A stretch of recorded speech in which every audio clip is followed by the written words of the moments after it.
Hello friends, మీరు కనుక subscribe చేసుకోకుండా ఈ వీడియో చూస్తుంటే ప్లీజ్ సబ్స్క్రైబ్ చేసుకోండి. అలాగే వీడియో చివరి వరకు చూసి కథ కనుక మీకు నచ్చితే లైక్ చేయడం మర్చిపోకండి. శారద తిరిగి పనిలోకి వచ్చింది. 1 నెల వయసున్న పసివాణ్ణి తన ఒడిలో ఎత్తుకొని తీసుకొచ్చింది. తలుపు మిసెస్ రస్తోగి తెరిచింది. ఆమెను చూస్తూనే సంతోషం వ్యక్తపరిచింది. సంతోషం, శారద, మంచిదయింది నువ్వొచ్చేశావు. నువ్వు పెట్టి వెళ్ళిన అమ్మాయి బొత్తిగా పనిదొంగ. పని ఎగ్గొట్టడం కూడా ఎన్నిసార్లని? ఏదీ చూడని నీ పిల్లాడెలా ఉన్నాడో?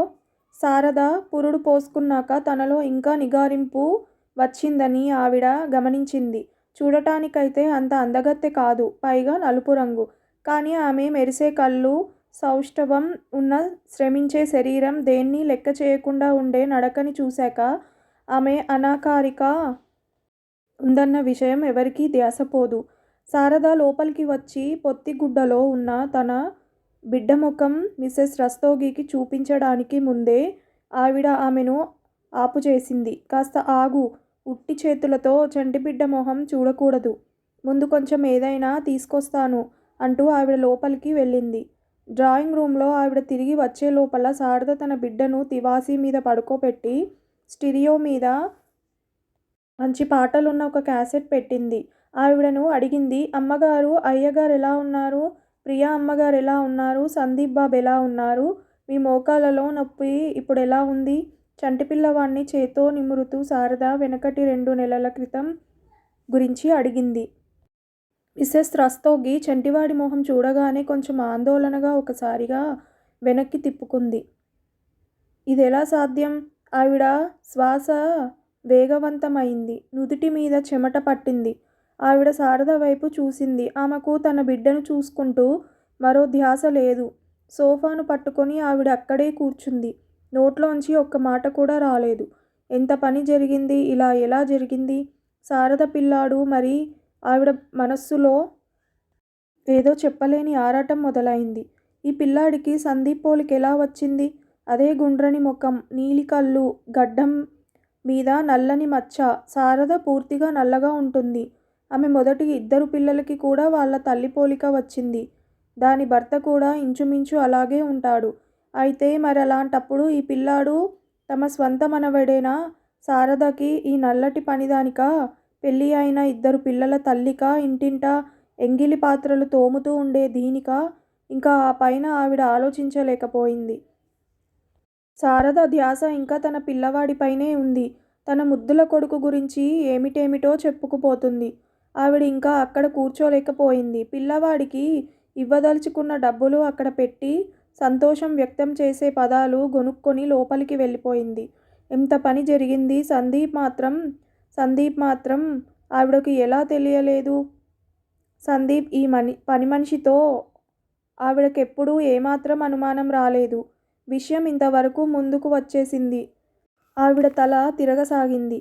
శారద ఇల్లంతా తిరుగుతోంది. పైగా అంటోంది, ఆ అమ్మాయి ఇల్లంతా పాడు చేసి పెట్టింది. నేను 4 రోజుల్లో ఇంటిని ముందులాగా కళకళలాడేలాగా చేస్తాను. ఆమె చాయ్ పెట్టింది. ఒక కప్పు ఆవిడకి ఎదురుగా పెట్టింది. ఆవిడ తీక్షణ దృష్టితో శారదను చూసింది. నూతన మాతృత్వంతో ఆమె ముఖం దేదీప్యమానంగా వెలిగిపోతోంది. ఆవిడకేదో అడగాలని ఉంది కానీ మాటలు పెదవుల వరకు వచ్చి ఆగిపోతున్నాయి. శారద ఆగకుండా చెప్పుకుంటూ పోతోంది. నా దొరబాబు లక్షల్లో ఒకడు. నేను వీడిని చాలా గొప్పవాడిగా చేస్తాను. అసలు విసిగించడు. ముందు పిల్లలు నన్ను ఎంత విసిగించేవారో మిసెస్ రస్తోగికి ఏమీ వినిపించడం లేదు. శారద చెబుతున్న మాటలు మనస్సు మీద సుత్తితో కొట్టినట్టు టక్ టక్ అని మోగుతున్నాయి. ఆవిడ భావశూన్యమైన కళ్ళతో చూస్తోంది. ఆవిడ 1-2 సార్లు శారదని చేతితో సైగ చేసి మౌనంగా ఉండమని అందామనుకుంది కానీ అలా ఏమీ చేయలేకపోయింది. శారద వంటింట్లో చాయ్ పాత్రలు కడగటానికి వెళ్ళింది. ఆవిడ చడీ చప్పుడు చేయకుండా మరోసారి మళ్ళీ పిల్లవాణ్ణి చూసి వచ్చింది. అనుమానమేమీ లేదు. వాడి నీలి కళ్ళు, తెల్లని రంగు మొత్తం కథంతా చెబుతున్నాయి. ఒక్క క్షణం ఆవిడ వాణ్ణి చూస్తూ ఉండిపోయింది. వాణ్ణి ఎత్తుకునేందుకు చేతులు కూడా ముందుకు సాచింది. ఏమైనా తన రక్తం కానీ మళ్ళీ తటపటాయించి చేతులు వెనక్కి తీసుకుంది. వేగంగా తన గదిలోకి తిరిగి వచ్చింది.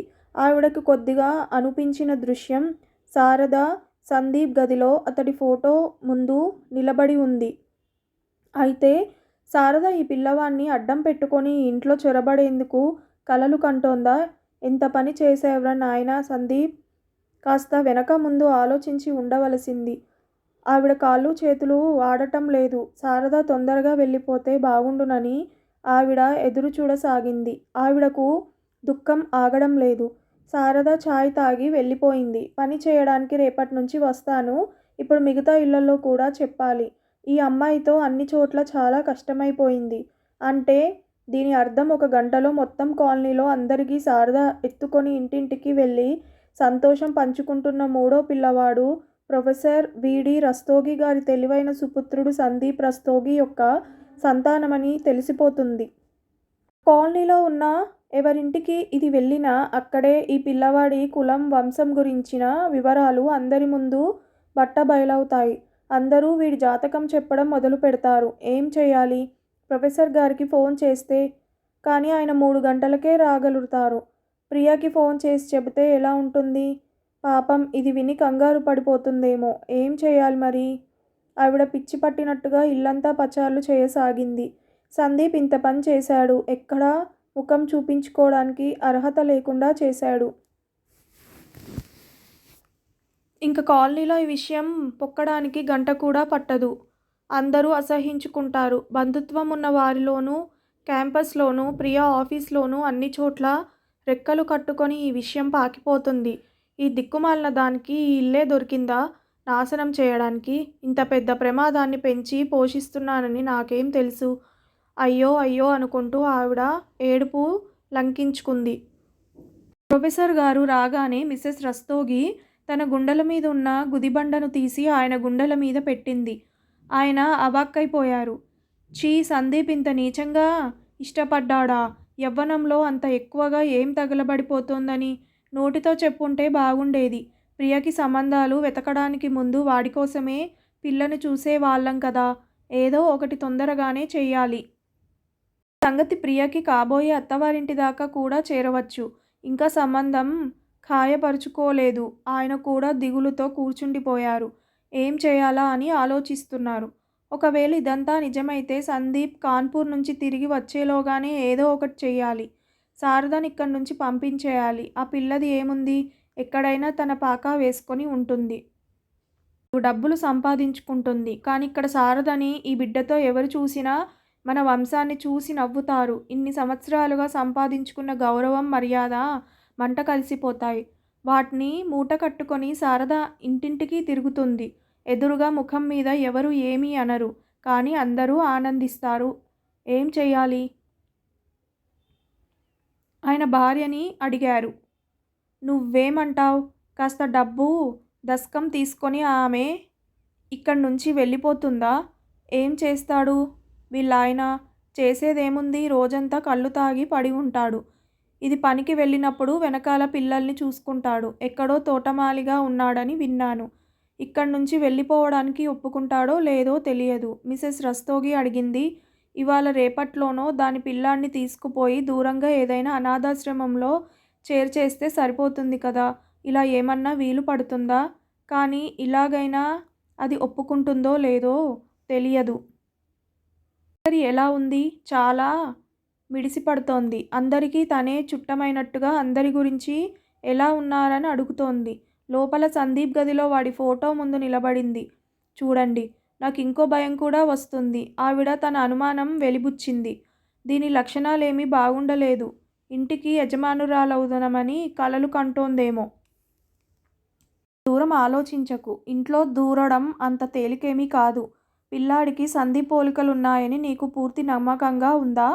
ఆయన ఒకసారి మళ్ళీ ఆ విషయాన్ని ధృవపరుచుకోవాలనుకున్నారు. ఇంక నేను మీకేం చెప్పను. రేపు మీ కళ్ళతో మీరే చూడండి. ఆవిడ మళ్ళీ వెక్కి వెక్కి ఏడవడం మొదలుపెట్టింది. కానీ ఏం చేసినా తొందరగా చేయండి. రాత్రంతా కంటి మీద కునుకు లేదు. మిస్సెస్ రస్తోగికి రాబోయే కీడు గురించిన భయం రాత్రంతా వేధిస్తూనే ఉంది. ఆమె వచ్చింది ఒక చేత్తో పిల్లాడిని, మరో చేత్తో బట్టల మూటను పట్టుకొని. ఆమె జబర్దస్తిగా సందీప్ గదిని స్వాధీనం చేసుకుంది. వాళ్ళని ఇంట్లో నుంచి బయటకు నెట్టేసింది. ప్రియ మీద కూడా ఆమె తన పెత్తనం చెలాయిస్తోంది. తన యజమానురాలైపోయి మొత్తం ఇంటిల్లిపాదిని సతాయిస్తోంది. సందీప్ కూడా చేతులు కట్టుకొని ఒక పక్క నిలబడ్డాడు. రాత్రంతా ఆవిడకు బాధించే పీడించే ఆలోచనలు వస్తూ ఉన్నాయి. కాలనీలో అందరూ అభినందనలు తెలపటానికి వస్తున్నారు. వాళ్ళు బాగా నవ్వుతున్నారు, వేళాకోళం చేస్తున్నారు. హిజడాల సైన్యం వచ్చింది. గుమ్మం ముందు నృత్యం చేయడానికి బహుమానం తీసుకోకుండా వెళ్ళే ప్రశ్న లేదు. ఆవిడ రాత్రంతా లేచి కూర్చుంటూ ఏడుస్తూ విలపిస్తూ ఉంది. ప్రొఫెసర్ రస్తోగి రాత్రంతా నిద్రలేక ఇటూ అటూ దొర్లుతున్నారు. జీవితంలో ఎన్నో ఒడిదుడుగులు చూశారాయన. కానీ వంశగౌరవం మంట కలిసిపోతూ తను ఏమీ చేయలేని పరిస్థితి ఇంతవరకు రాలేదు. ప్రియ విపరీతంగా ఆలోచిస్తూ పిచ్చిదానిలా అయిపోతుంది. అందరి చూపులని తను ఎలా ఎదుర్కోగలదు? ఈ సంగతి అత్తవారింటికి తప్పకుండా చేరుతుంది. తన పుట్టింటి వారిని అవమానించడానికి వాళ్ళకొక సాకు దొరుకుతుంది. అదీ కాకుండా ఆఫీస్ కూడా ఉంది. అక్కడ కూడా మనుషులున్నారు. అందరూ గుచ్చి గుచ్చి అడుగుతారు. ఎలాగో తెల్లవారింది. ఆమె వచ్చింది అదే ఆత్మవిశ్వాసంతో కూడిన దేన్నీ లెక్క చేయని తన వైఖరితో. ఆమె రాగానే అందరికీ రక్తపు పోటు పెరిగింది. అందరూ తమను పూర్తిగా పనిలో నిమగ్నమైన వాళ్ళలా చూపించుకుంటున్నారు. ప్రియా ఒక పుస్తకం తీసుకొని కూర్చుంది. ప్రొఫెసర్ గారు కొన్ని ఫైళ్లు తీసుకొని స్టడీలో లీనమయ్యారు. మిసెస్ రస్తోగి తన కీళ్ల నొప్పులతో బాధపడుతూ బెడ్రూంలోకి వెళ్ళి పడుకుంది. ముందైతే ఆమె కోసం తలుపు తెరవడానికి ఎవరూ రాలేదు. 2-3 సార్లు ఆమె వరుసగా బెల్ మోగిస్తే అప్పుడు ప్రియా లేచి వచ్చింది. ఇద్దరి కళ్ళు కలిశాయి. శారద నవ్వింది. ఎలా ఉన్నారమ్మాయి గారు? ప్రియా ఏమీ మాట్లాడకుండా ఒక పక్కకి తప్పుకుంది. ఏమీ మాట్లాడలేకపోయింది. శారద వడివడిగా లోపలికి వచ్చింది. పిల్లవాణ్ణి తివాసీ మీద పడుకోబెట్టింది. స్టీరియో పెట్టింది. ఏసీ ఆన్ చేసింది. తర్వాత ఛాయ్ పెట్టడానికి వంటింటి వైపు నడిచింది. ఇంతసేపు అందరికీ శ్వాస నిలిచిపోయింది. అందరూ ఆమె ఆధీనంలో ఉన్నారేమో అన్నట్టు ఆమెని ఆపుచేయడానికి ఎవరికీ ధైర్యం చాలలేదు. ప్రియా ఆమె మీద అందరికన్నా ఎక్కువ అరుస్తూ ఉంటుంది. ఎవరైనా సరే తన వస్తువులను, ప్రత్యేకించి స్టీరియోను ముట్టుకుంటే తను అసలు సహించదు. ఈరోజు ప్రియా నిస్సహాయురాలిగా చూస్తోంది. శారదకి వెనకాలే ఉండి పనుల్లో లోటుబాట్లు లెక్క పెడుతూ తిరుగుతూ ఉండే మిసెస్ రస్తోగి కూడా పూర్తిగా మౌనంగా ఉండిపోయింది. ముగ్గురు ఊపిరి బిగపట్టి బిజీగా ఉన్నట్టు నాటకం ఆడుతున్నారు. ఇల్లంతా స్టీరియో ధ్వని ప్రతిధ్వనిస్తోంది. దాన్ని ఆపుచేయమని చెప్పడానికి ఎవరికీ ధైర్యం సరిపోలేదు. శారద చాలా వేగంగా పని చేసుకుంటూ పోతుంది. మధ్య మధ్యలో వచ్చి తన దొరబాబుని కూడా చూసుకుంటుంది. ఇంట్లోని పనులతో పాటు వాడికి పాలు తాగించడం, వాడి బట్టలు మార్చడం ఇవన్నీ నడుస్తున్నాయి. ఆమె బట్టలు ఉతకడానికి బాత్రూంలోకి వెళ్ళినప్పుడు మిసెస్ రస్తోగి చటుక్కున లేచి ప్రియాని, ప్రొఫెసర్ గారిని డ్రాయింగ్ రూంలోకి తీసుకువచ్చింది. అరే, వీడు నిజంగా సందీప్ పోలికే. పిల్లాడు ముద్దొస్తున్నాడు. ప్రొఫెసర్ గారిలో వాణ్ణి చేతిలోకి తీసుకోవాలని ఆతృత మొదలైంది. ఆయన అతి కష్టం మీద తనను తాను ఆపు చేసుకున్నాడు. ప్రియాకు ఏడుపు ముంచుకొచ్చింది. మిసెస్ రస్తోగికి కళ్ళు తిరిగాయి. ఆవిడ అక్కడే పడిపోయింది. ఇద్దరూ ఎలాగో ఆవిడను ఎత్తుకొని బెడ్రూమ్ దాకా తీసుకువెళ్లారు. ఆమె ఇంట్లో ఉన్నంత వరకు అక్కడ కేవలం ఆమె మాత్రమే ఉన్నట్లు అనిపించింది. మిగిలిన ముగ్గురు కొయ్యబొమ్మల్లాగా ఉండిపోయారు, పూర్తిగా మౌనంగా. ఏదో దుఃఖపూరిత వాతావరణం నెలకొన్నట్లుగా కూర్చుండిపోయారు. ఆ రోజు ప్రియాకి కూడా అనిపించింది ఆమె మాటిమాటికి సందీప్ గది వైపుకు చూస్తుందని. ఆమె సందీప్ గదిని చీపురుతో చాలా బాగా తుడిచి తడిగుడ్డ పెట్టి శుభ్రం చేసింది. అన్నిటికన్నా ఎక్కువసేపు ఆ గదిలోనే ఉంది. ప్రియ కూడా శారద సందీప్ గురించి ఏమైనా అడిగితే ఆమెని వెంటనే నిలదీయడానికి మానసికంగా సిద్ధంగానే ఉంది. కానీ శారద అలా తొందరపాటు ఏమీ చూపించలేదు. 2:30-3 గంటల సేపు ఆ ముగ్గురిని బంధితులుగా ఉంచిన తర్వాత ఆమె చకచకా వెళ్ళిపోయింది. ఆమె వెళ్ళిపోగానే ముగ్గురు తల పట్టుకొని కూర్చుండిపోయారు. మొదటి సమస్య ఆమె నోటి నుంచి చెప్పించి ఎలా ఒప్పించడం. సందీప్తో తర్వాత కూడా ఎలాగో చూసుకోవచ్చు. ముందుగా దీనితో త్వరగా ఏదో ఒకటి చెయ్యాలి. ఇప్పుడు మొత్తం కాలనీలో ఈ వార్త పాకిపోయి ఉండవచ్చు. ప్రస్తుతం సందీప్ని కాన్పూర్లోనే ఇంకా కొన్ని రోజులు ఉండమని ఫోన్ చేసి చెప్పాలని అప్పటికే నిర్ణయించుకున్నారు. సందీప్ ఇప్పుడే రావడం సరికాదు. ఎందుకంటే వాడు ఒకవేళ శారద పక్షాన మొగ్గు చూపితే అంతా గుండమైపోతుంది. వాడికి ఫోన్లో దీని గురించి ఏమీ చెప్పకూడదు. ఒకవేళ శారద ఒప్పుకోకపోతే ముందుగా ఆమెకు ఎంతో కొంత మూట చెప్పి ఇక్కడి నుండి శాశ్వతంగా వెళ్ళిపొమ్మని చెప్పాలి. అది కూడా ఇవాళ రేపట్లోనే. అలా కాదంటే ఆమె నుండి పిల్లాడిని తీసుకొని ఏదైనా అనాథాశ్రమంలో ఇవ్వడానికి ప్రయత్నించాలి. మరో మూడో ఉపాయం ఏదీ వాళ్ళకి తట్టలేదు. ఒకవేళ ఆమె ఇంట్లో చెరబడడానికి ఏమైనా ప్రయత్నిస్తే అప్పుడు దానికి ముందు నుంచే ఇదే ఆలోచన ఉందని తేటతెల్లం అవుతుంది. అందుకనే ఇది సందీప్ని ఇరికించిందని తెలుస్తోంది. అటువంటి పరిస్థితిలో దీని వ్యవహారం పరిష్కరించడం తేలికవుతుంది. అందరూ వీళ్ళనే సమర్థిస్తారు. ఒక చోటికి వచ్చి విషయం ఆగిపోయింది. ప్రస్తుతం కాలనీలో ఉన్న వాళ్ళ దృష్టిని ఎలా ఎదుర్కోవడం? బయటికి వెళ్ళడం రావడం తగ్గించేయవచ్చు. పూర్తిగా మానేయడం కుదరదు. జనానికి ఏదైనా మాట్లాడాలంటే మసాలా కావాలి. వాళ్ళు దాన్ని రుచి చూస్తూ ఆనందిస్తారు. వీళ్ళని అసహ్యించుకుంటారు. మొత్తం అంతా ఇలాగే నడవడిస్తే రేపు పిల్లవాడు పెరిగి పెద్దవుతాడు. ఈ వీధుల్లోనే ఆడుకుంటాడు. ఎవరెవరి నోళ్ళు ఎలా మోయించగలం? సాయంత్రం వరకు వాళ్ళు కేవలం ఆలోచిస్తూనే ఉన్నారు. ఏదీ నిర్ణయించుకోలేకపోయారు. తిన్నగా శారదని విధంగా అడగలేరు. చూడు, నువ్వు మా సందీప్తో ఉన్నావు, ఆనందంగా ఉన్నావు. ఎవరు ఎవరిని ఇరికించారన్నది వదిలిపెట్టు. కానీ మీ ఇద్దరి మూర్ఖత్వం యొక్క ఫలితం ఇప్పుడు ఎదురుగా ఉంది. చూడు, మేం గౌరవంగా బతుకున్న వాళ్ళం. నిస్సందేహంగా వీడు మా అబ్బాయి వల్లే పుట్టాడు. కానీ ఈ పిల్లాడు ఇక్కడ ఉండడం వల్ల మా గౌరవ మర్యాదలకి భంగం కలుగుతుంది. అందువల్ల నువ్వు వీడిని నీ స్థిరపడిన జీవితాన్ని, నీ జీవనాధారాన్ని తీసుకొని ఇక్కడి నుండి శాశ్వతంగా వెళ్ళిపో. ఇలా ఎవరు అనగలరు? వాళ్ళకి శారదకి ఎదురుపడటానికే ధైర్యం చాలలేదు.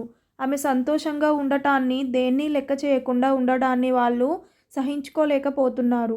సాయంత్రం ఆమె మళ్ళీ వచ్చింది. అందరికీ మళ్ళీ పక్షవాతం వచ్చినట్లయింది.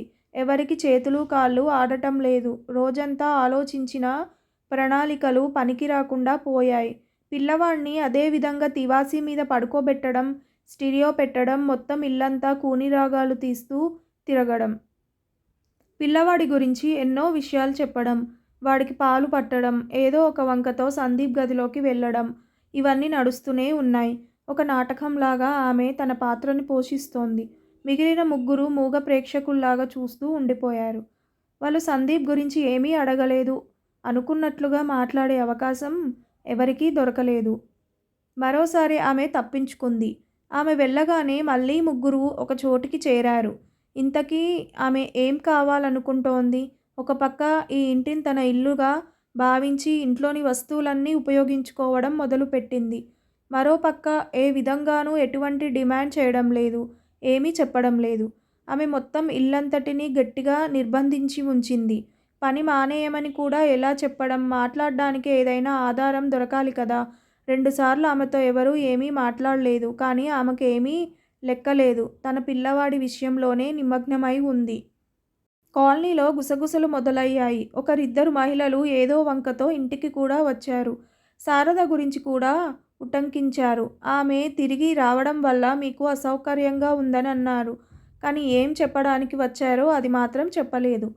కొందరు వనితలు మాత్రం తిన్నగా శారదను గుచ్చి అడగడానికి ప్రయత్నించారు. కానీ ఆమె స్పష్టంగా తిరస్కరించింది. జనం నవ్వుతున్నారు. ఆమె కాదంటే ఏమవుతుంది? వాడిలో ఎవరి రక్తం ప్రవహిస్తున్నదో ఎవరైనా చెప్పగలరు. ఆమె ఎటువంటి వేళాకోళానికి జవాబివ్వదు. తోసిపుచ్చుతుంది. ఇప్పుడు ఆమె ముందులాగా మురికి బట్టల్లో రాదు. పిల్లవాడిని కూడా పూర్తిగా శుభ్రంగా ఉంచుతుంది. తన స్థాయికి తగ్గట్టు ఖరీదైన బట్టలు వేస్తుంది. ఆమెకి ముందు పుట్టిన 2 పిల్లలును ఆమెతో కూడా ఎవరూ ఎప్పుడూ చూడలేదు. కానీ ఈ మూడోవాడు మాత్రం ఎప్పుడూ ఆమె ఒడిలోనే ఉంటాడు. కొన్నిళ్లలో ఆమెకు పిల్లవాడి కోసం పాత బట్టలు ఇవ్వబోతే ఆమె తీసుకోవడానికి ఏమాత్రం ఒప్పుకోలేదు. 3వ రోజు ఉదయం విషయం కాస్త ముందుకు వెళ్ళింది. ముందుకు వెళ్ళలేదు, బెడిసికొట్టింది.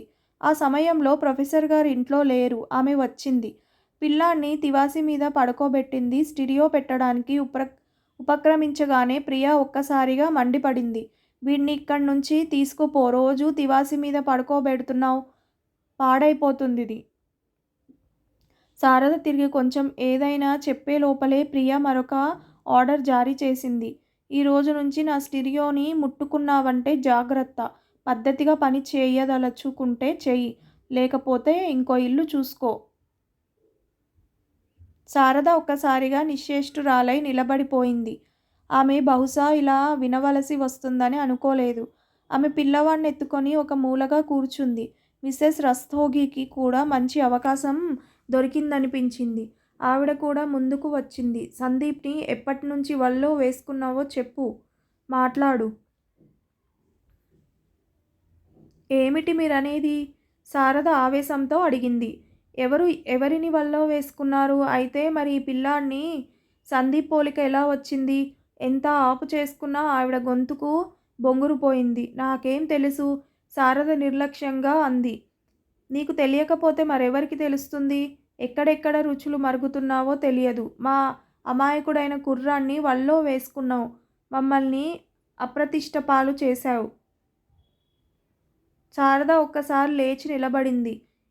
ఏంటమ్మగారు, నా స్వభావం గురించి ఏంటేంటో అనేస్తున్నారు. నేనింతసేపు ఏం మాట్లాడకుండా వింటున్నాను. మీరేదేదో చెప్పేస్తున్నారు. నాకు నా పని తప్పితే ఇంకేం అక్కర్లేదు. అక్కర్లేని విషయాల్లో నేను పడను. అక్కర్లేని విషయాల్లో పడకపోతే మరి పిల్లలకి ఎవరి పోలికలైనా ఎలా వస్తుందో చెప్పు. ఈసారి తర్కాన్ని ప్రియా ఎత్తుకుంది. నాకేం తెలుసు? మీరు పని మాన్పించదలుచుకుంటే అదే చెప్పండి. నేనిప్పుడే వదిలేసి వెళ్ళిపోతాను. కానీ నాకు పనికిరాని మాటలు చెప్పకండి. ఇలా అంటూ ఆమె పిల్లవాణ్ణి ఎత్తుకొని ఒక్కసారిగా బయటకు వెళ్ళిపోయింది. ఒక క్షణం తల్లి కూతులిద్దరూ స్తబ్దులైపోయారు. ఏం జరిగిపోయింది? వాళ్ళు కొంత ఊరటతో ఊపిరి పీల్చుకున్నారు. ఇప్పుడింక కనీసం ప్రతిక్షణం నెత్తిమీద స్వారీ చేయదు. ఒక అసమంజస స్థితి ఇప్పుడు కూడా వాళ్ళ ముందు ఉంది. ఆమెతో మాట్లాడకుండా మనసుకున్న పరిస్థితి ఒక్కసారిగా చేతిలోంచి చేజారిపోయింది. ఎంతో కఠినంగా చేతిలోకి వచ్చిన అవకాశం ఇద్దరూ పోగొట్టుకున్నారు. ఇప్పుడింక వాళ్ళు కాలనీ విడిచిపెట్టి వెళ్ళిపొమ్మని కానీ, పిల్లాడ్ని ఇవ్వమని కానీ ఆమెకు చెప్పలేరు. ఆమె వైఖరి చూస్తే అంత తేలికగా వాళ్ళని చేయి పెట్టనివ్వదని తెలుస్తూనే ఉంది. మొత్తం మీద ఒక విషయం మాత్రం స్పష్టంగా తెలిసింది. ఈ ఇంట్లోకి చొరబడాలనే ఆలోచన తనకేమీ లేదని. ప్రొఫెసర్ గారికి విషయమంతా తెలిసాక ఆయన చిరాకు పడ్డారు. మీకు ఓర్పు అనేది అస్సలు లేకుండా పోయిందా? తెలిసి మొత్తం రంగమంతా చెడగొట్టారు. అది తనంతట తను ఇష్టపడి పనికి రావడం మానేస్తే దాన్నేదైనా అనడానికి మనకేమీ హక్కు ఉండదు. శారద నిజంగానే పనికి రావడం మానేసింది. మిగిలిన ఇళ్లలో అదే చురుకుదనంతో పిల్లవాణ్ణి తీసుకొని తిరుగుతోంది. లోలోపల నడుస్తున్న గుసగుసలు ఇప్పుడింకా బహిర్గతమవుతున్నాయి. జనానికి ఇప్పుడు పూర్తిగా నమ్మకం కలగసాగింది. చాలా ఆలోచించిన తర్వాత తనను తాను అన్ని విధాలా సిద్ధం చేసుకొని ప్రొఫెసర్ రస్తోగి రాత్రి చీకట్లో శారద పూరింటికి వెళ్ళారు. శారద 10 ఏళ్లలో కూడా సంపాదించలేనంత డబ్బు తీసుకొని వచ్చారు. కానీ శారద డబ్బులు చూడగానే మండిపడింది. దేనికండి డబ్బులు?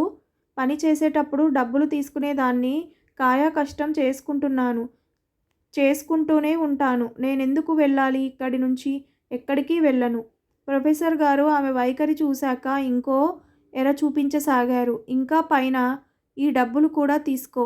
నీ పిల్లవాణ్ణి మాకిచ్చేయ్. ఎప్పటికీ ఇది వినగానే శారద పేట మొత్తం వినేటంత గట్టిగా అరిచింది. జాగ్రత్తగా వినండి సార్. వీడు నా బిడ్డ. కేవలం నా కొడుకు. వీణ్ణి ఎంత విలువ కట్టి ఇచ్చినా నేనివ్వను. తెలిసిందా? వీడు సందీప్ బాబు కొడుకుని మీకు అనుమానమైతే మీరు వెళ్ళి ఆయన్నే ఎందుకు అడగరు? ఆయన్ని ఎక్కడ దాచి ఉంచారు? విసవిస నడుచుకుంటూ ఆమె తన పూరింట్లోకి వెళ్ళిపోయింది. ప్రొఫెసర్ గారు పూర్తిగా కుంగిపోయి చీకట్లో ఎదురుదెబ్బలు తింటూ తిరిగి వస్తున్నారు. ఆయన ఆలోచిస్తున్నది రేపు కానీ ఎల్లుండి కానీ ఇల్లు మారి ఇంకెక్కడికైనా మరో కాలనీలో ఉండటానికి వెళ్ళిపోదామని. ఈ కథ కనుక మీకు నచ్చితే ప్లీజ్ సబ్స్క్రైబ్ చేయండి. అలాగే లైక్ చేయడం మర్చిపోకండి. Thank you so much for watching this video.